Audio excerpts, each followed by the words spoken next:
This past weekend, I was casting an event for Team Aretuza covering Legends of Runeterra, and while I was covering the event, Riot decided to do the first reveal from the upcoming expansion, and they also decided to drop a ton of news. So there's been some reveals since then. For this video, I'm going to cover all of the reveals up until this point.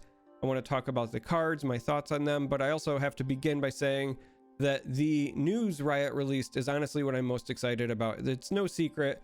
Videos have been kind of sparse lately. I took a bit of time off, and a lot of that just had to do with me still enjoying Legends of Runeterra, but I'd felt, I don't know, in a rut, I guess is the right way to put it. I'd had some concerns about content and about casting it, because if you know me, I love casting. I want to cast Legends of Runeterra events, but there was a lot of things that were honestly roadblocks in the way of me doing that. And so going forward, now that I know it's coming, I feel a lot more confident in my ability to do that, and so I can put more emphasis and more focus back on the game. So if you missed the announcement and you've been living, I don't know, off the reservation for a while now, they have finally announced Spectator Mode is coming as early as November. This will just be the first iteration, and they plan on introducing more.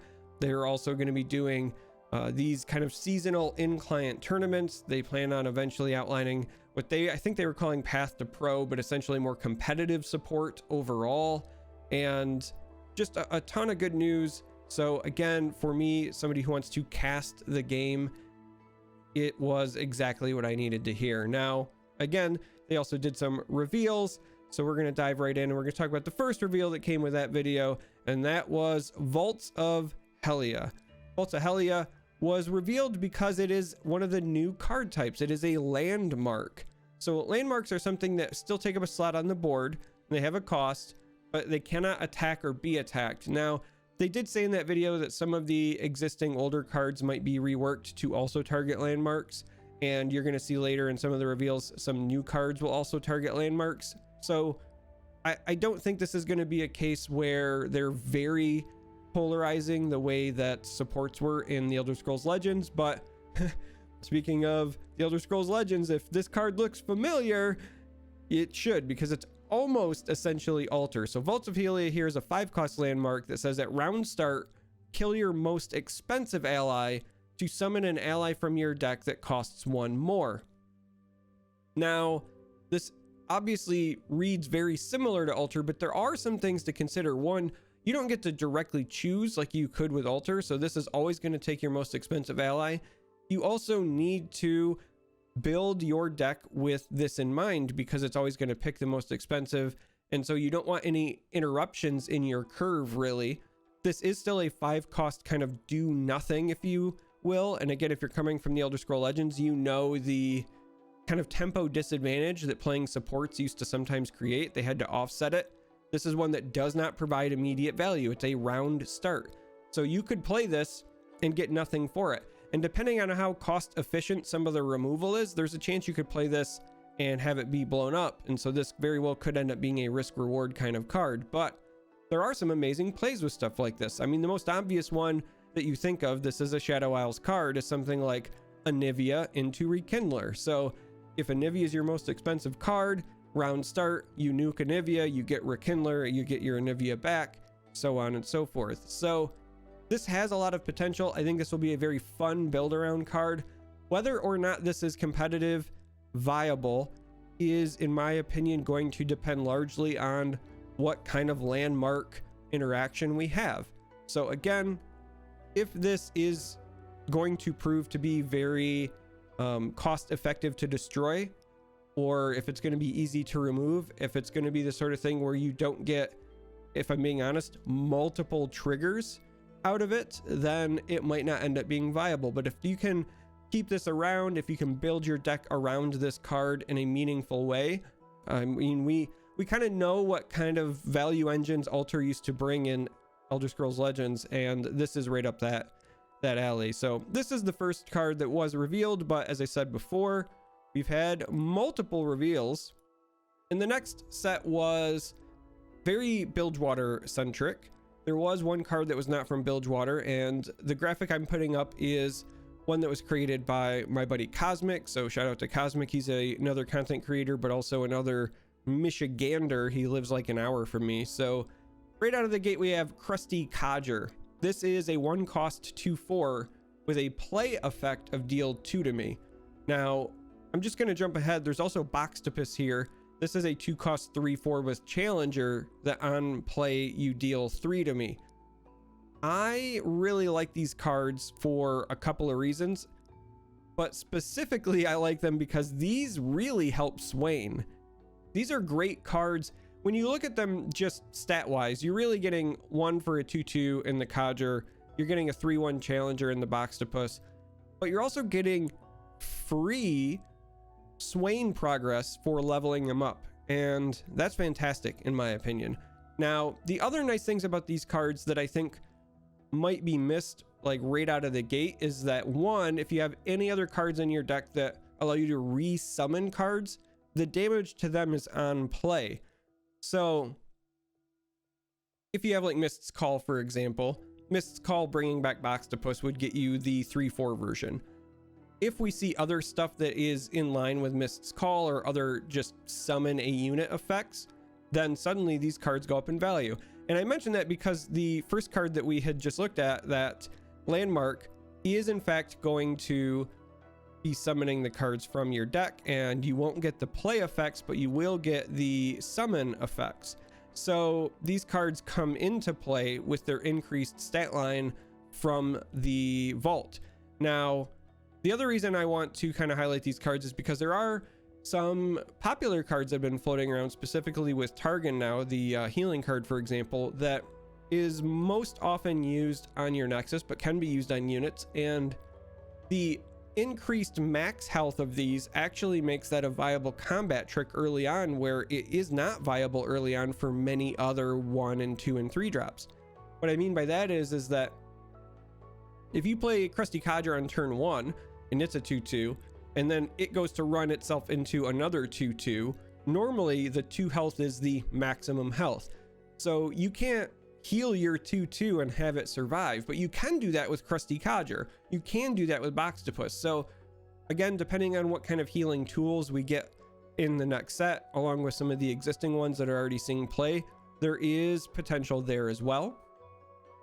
So overall, I like these cards. Now, they also kind of fit this deal damage to me theme, and these other Bilgewater cards are going to also hit that, and I like that because they help you to support some other archetypes. So if you really wanted to run like Take Heart, for example, which is a really powerful buff card, sometimes that can be a bit clunky, but in a deck like this, it's obviously a lot more viable. Now, looking at these other cards, because I'm spending a lot of time on Boxtopus and Kadger, but that's because I really think that they look very vanilla, but they actually have a lot of applications. So we're going to also look at Fortune Croaker. So this is a 2 cost 2/3 that on play you deal 1 to me and 1 to an ally to draw 1. So again, this is more Swain help if you're trying to level up Swain on curve. And this is also a great way to keep the cards flowing. Again, this is also a play effect, so summon effects, yada yada, all are still in that same vein. Now, another landmark is here. This time it's a 3 cost landmark.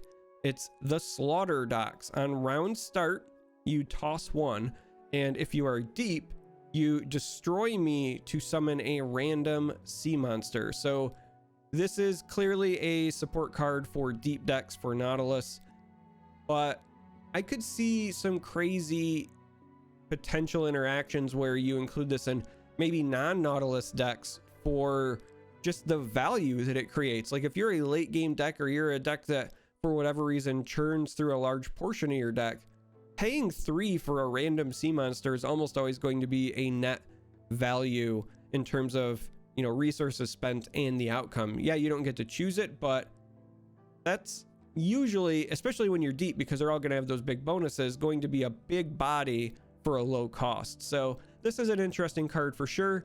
Like the other landmarks, I think really it's hard to judge the viability of them until we know exactly how many cards we have that interact with them.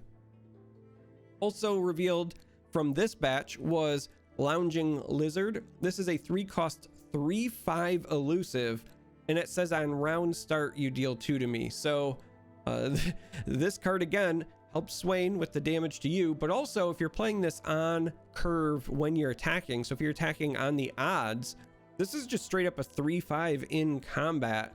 So that's a nasty. This is a big elusive unit. I'm actually pretty impressed with the stat line here. And if you're playing an aggressive Swain list, or even like a proactive mid-range Swain list, this can really help you get the job done. I think specifically about decks that might want to run like Swain and Gangplank or something like that, simply because this also is a great way to make sure you're triggering those plunders. Big part of Bilgewater as well because of the elusive. I think this is a card that you might want to pay attention to at a minimum. Anytime I see elusive and a big ball of stats, I kind of pay attention. It's possible it ends up being garbage because of the deal 2 to me, but even if you count taking that 2 once, you're still paying 3 for a 3/3 elusive, which is honestly like really good stats. I mean, right now you have to trigger Celestial to get that kind of same outcome. So it's an interesting card to consider for sure. Next up we have Crumble. So this is one of the cards that we have now seen that will interact with landmarks. This is a 5-cost slow spell. Kill an ally to kill a unit or destroy a landmark. It's in Shadow Isles, so the kill an ally part probably more of a benefit than a drawback if that's your game plan. It's also very cost effective. What I really like about this is that it has the potential to take the place of Vengeance in some lists, but then you also have to make that mental decision of, you know, do I still want Vengeance because it's a fast speed spell, or, you know, am I okay with Crumble for the versatility, but I have to deal with the fact that it's slow? I think this is a very well designed card given the other cards available in the ecosystem. And again, it costs 5. That's that middle of the road cost, but I don't know if that's going to be the baseline for other landmark removal, and that'll have a big bearing on whether or not those are viable. So that's Crumble. The last card here is Sunk Cost. This is another card that will target landmarks, but this costs 8 in a slow. Now this card straight up just shuffles a unit or a landmark into its deck. Now this is very powerful, but again, it costs 8 and is slow. So that's the obvious drawback, but I say it's obviously very powerful because it shuffles any unit. So that's kind of a big deal. And you can avoid, you know, any death triggers because it's shuffle. It also hits landmarks, so it's got some versatility, but it's also still 8 and slow. Like Ruination is a really powerful card, and it still struggles to see play pretty consistently. So whether or not this passes the snuff test, I don't know. We'll have to wait and see. But this was this batch of reveals which led up to the first champion from the new set that was revealed, and that was Tahm Kench. Unbench the Kench, unload the Toad. All of the fun memes that you would love for this guy. Now, I will say, not really a surprise. We pretty much know all of the champions that are coming in this next expansion because of data mining done earlier. Spoiler alert, my one that I'm personally looking forward to the most is going to be Shyvana because I love dragons. She's going to bring a lot more dragon support, but we're not talking about Shyvana right now. We're talking about Tahm Kench. So Tahm Kench here is a 4-cost 2/6. On round start, you create an acquired taste in hand, and we will see what that does in just a moment. Now, his level up condition is that he has captured 3+ units. When I level up, I obliterate my captured unit or enemies and release my allies. I gotta say, it's not just my units, my captured enemies, and release my allies. Now that matters because Tahm Kench, one, let me just say this is a flavorful champion, pun fully intended, because it really does bring everything about the champion onto a card, and I like what they're doing with it. I also really like that they are revisiting the kind of like captured status, that detained status, that, you know, I'm maintaining my control over you sort of feel. They're gonna be giving you a reason to run some of those cards more often than you used to, for example. So I like that. It's support for existing older cards and potentially creating new archetypes from them. But I just love that they absolutely went bonkers and made him eat things, and then he can swallow them basically and obliterate them. But that being said, so he's a 2/6 4-cost. Every round he's making an acquired taste. He levels up when he's captured 3 units. Now, When he levels up, he's a 4-cost 3/7, so he gets that standard +1/+1 bump. Still makes the acquired tastes, and on attack, he obliterates his captured enemies and releases his allies. So gives you a way to like keep eating things and swallowing them and recycle them. It's pretty clear this is his champion's spell because it says Tahm Kench's Bayou Brunch, but Bayou Brunch is what he is as far as a spell goes, and obviously you can run Bayou Brunch as a regular card. That's been the standard for every champion thus far. So Bayou Brunch is a 3-cost slow spell, and it says an ally captures another ally and gains the captured ally's stats. And so this is what Tahm Kench is likely looking to do, and this is why he says, you know, I obliterate my captured enemies and release my allies. Now this is important because you need to buff him up, specifically his health. You're going to want to keep him nice and healthy, but you want to get your own units back. So you're going to feed your own units to him to make him healthy, but then you want to get him back when he levels up. Now the reason you need to keep him healthy is because now we're going to finally talk about an acquired taste. This is the card that he's making on round start. This is a 2-cost slow fleeting spell. Tahm Kench swallows an enemy unit, and what that means is it strikes him and then he captures it. So the fact that it strikes him is interesting. Yes, he captures it, but he still has to take the damage. But because he's capturing it, it's not going to trigger death triggers, and with the striking part, it might trigger things for the unit. So units that have like a I do something on strike will likely still get that benefit. So you kind of have to keep that in mind as well.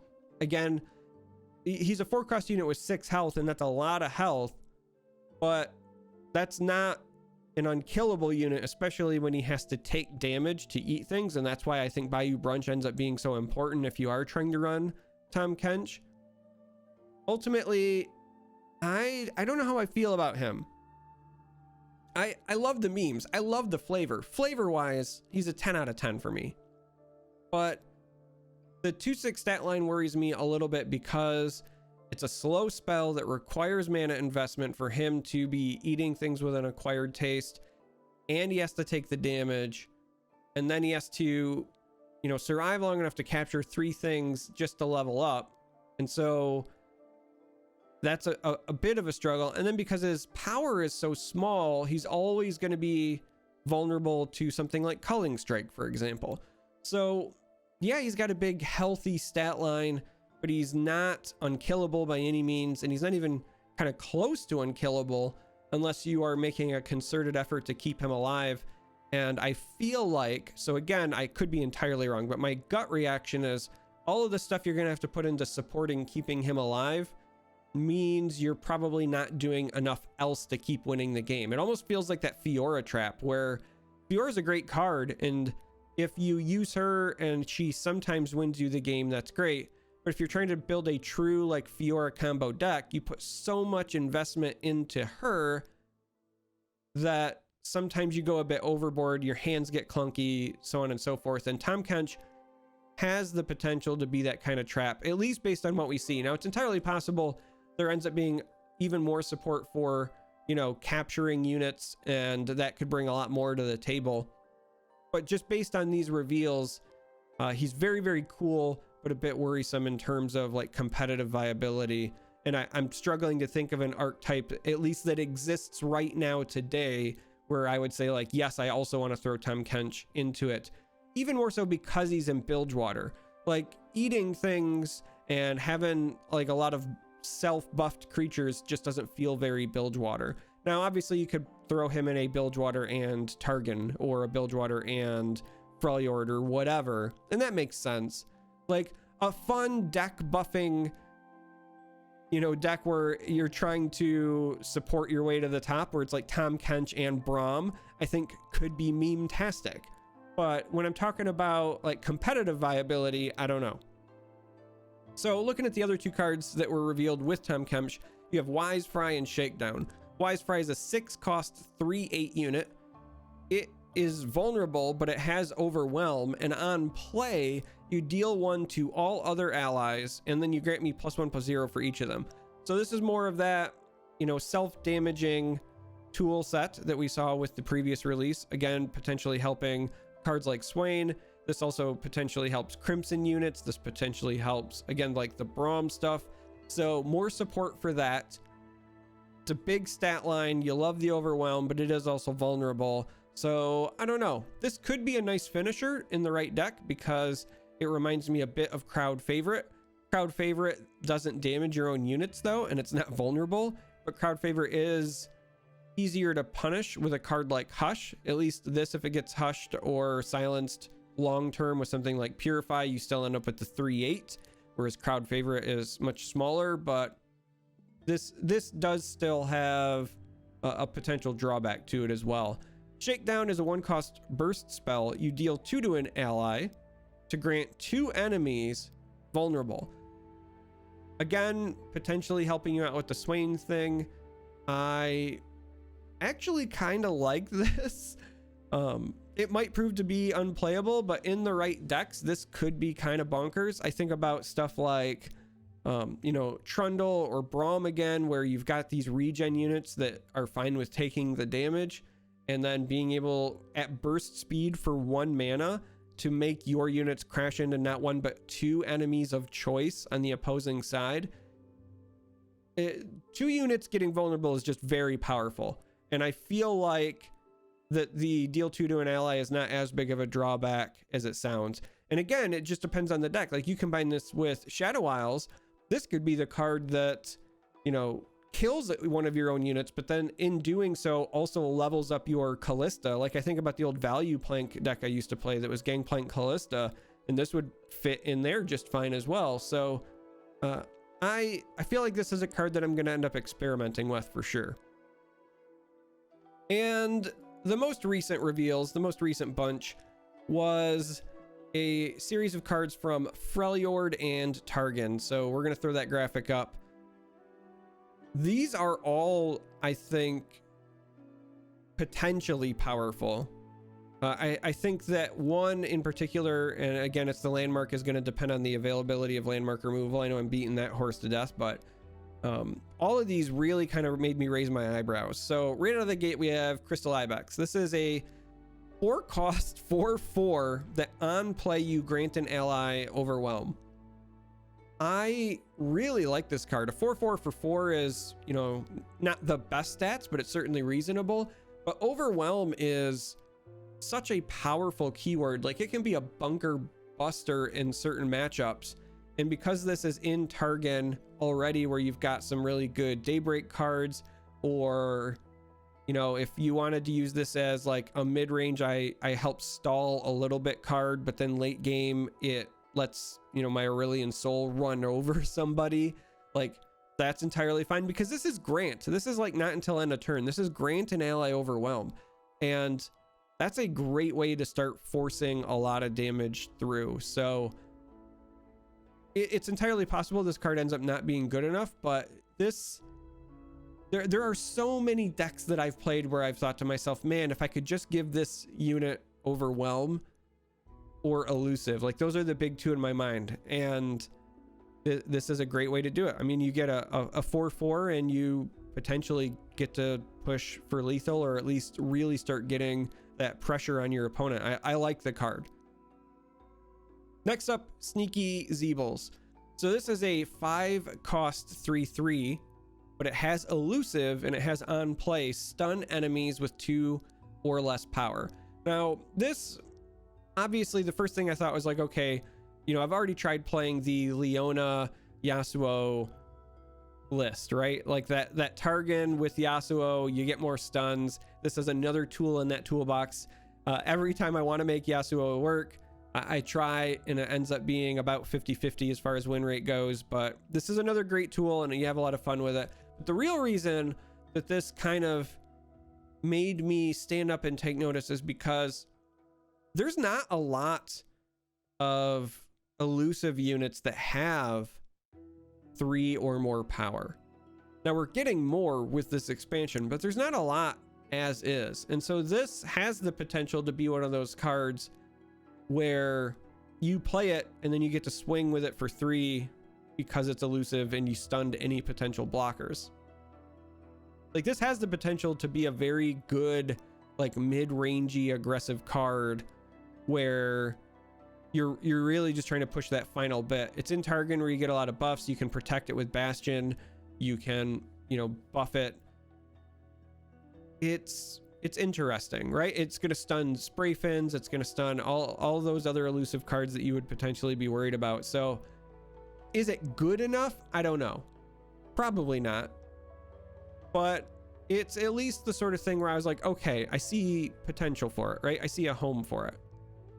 The next card just kind of made me giggle. So Voices of the Old Ones is an 8-cost burst spell that says gain 2 empty mana gems. Then, for the top 4 cards in your deck, draw each card that costs 8 or more, then shuffle the rest into your deck. So this is a turbo ramp card that also potentially replaces itself or nets you even more cards. 8 is a lot to pay for this, but with spell mana, like so the thing that really made me raise my eyebrows was when I realized that on turn 5, like right now, usually your ramp target is to go like Weirding Stones into Trundle on 5, use Trundle to stall the mid game, maybe play another Catalyst or something to heal up as you work your way towards the late game with these Freljord ramp decks. But this also made me realize that if you're playing passive, right, if you bank your spell mana early, maybe turn 4 you throw that Avalanche to keep you around. If you hit turn 5 when you've got your 3 spell mana, you can play Voices of the Old Ones, and then on your next turn, yes, you spent your spell mana, but you're going straight into playing your 8-cost cards.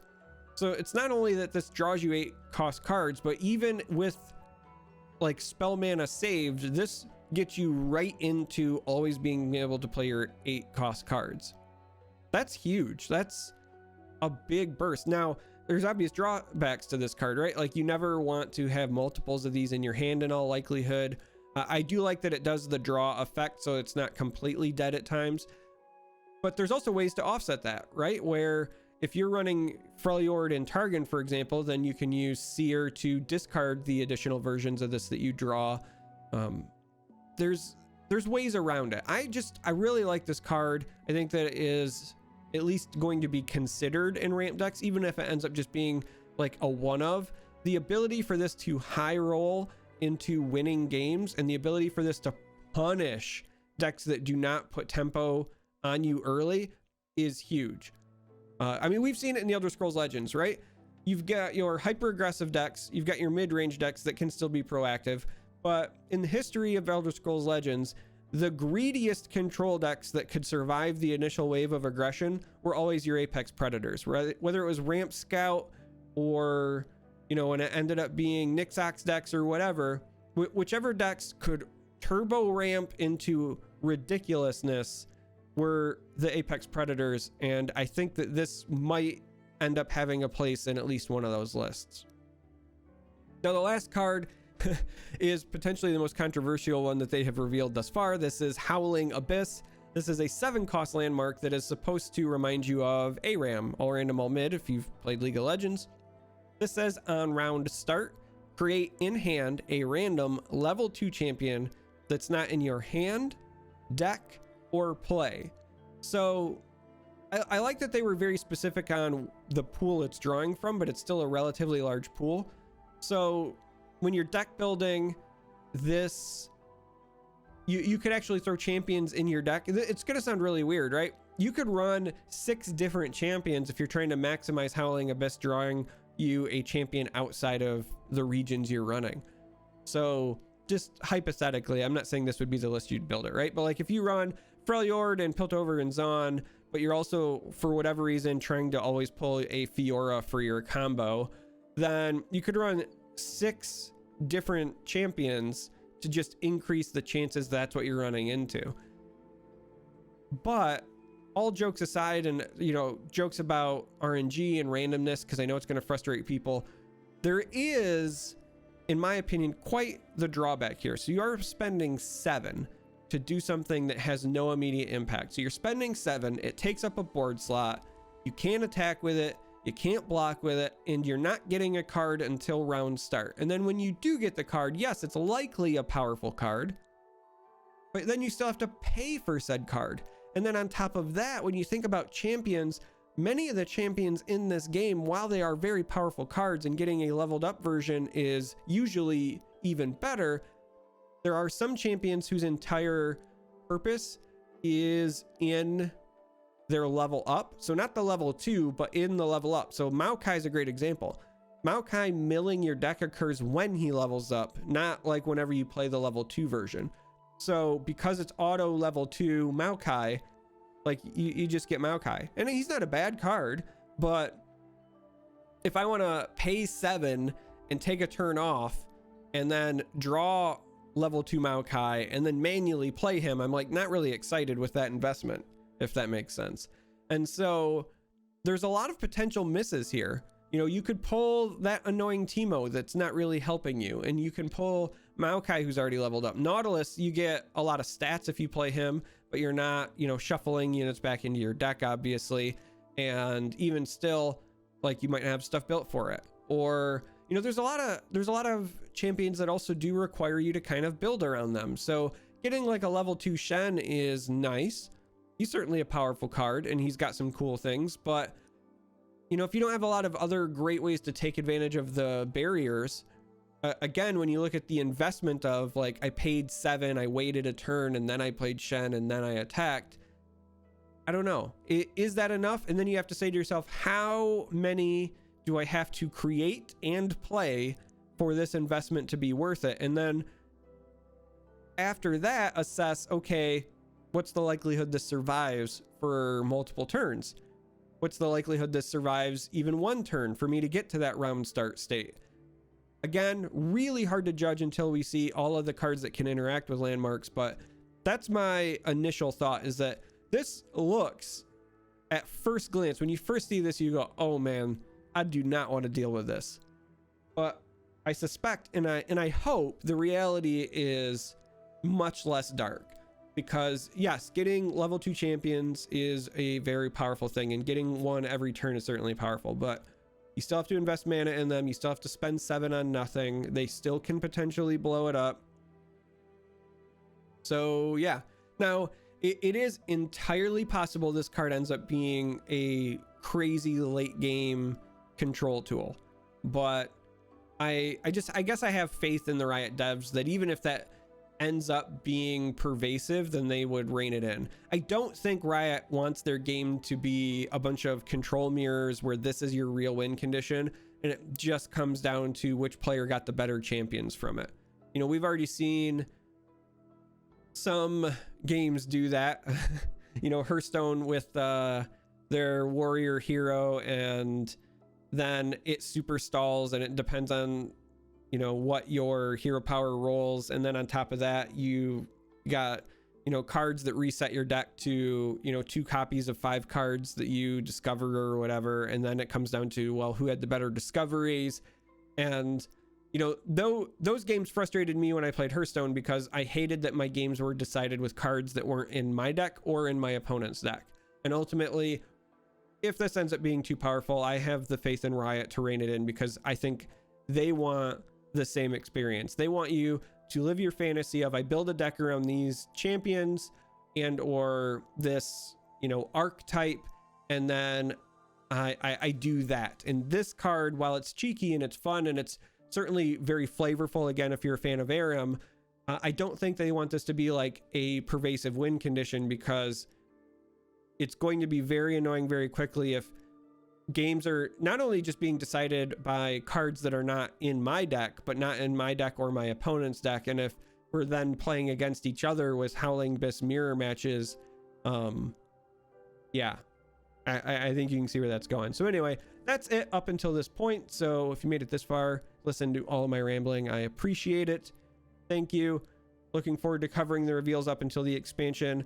On my Twitch channel, I talked about how I wanted to get more variety on the channel. But at the time when I said that, that was before Riot had announced all of the upcoming support for Legends of Runeterra. So I do still want to do more variety, but I imagine here, once the expansion launches, I will be diving pretty hard back into Legends of Runeterra, at least until Cyberpunk comes out. So long term, it's going to be a lot of Runeterra on this channel, and I'll likely make a separate announcement about it later, but I'm probably going to start a Cyberpunk project that will have its own channel and far different kinds of content than what I'm making here. So anyway, don't want to put the cart before the horse, but I love you all. Thanks for watching if you made it this far, and I'm looking forward to more reveals.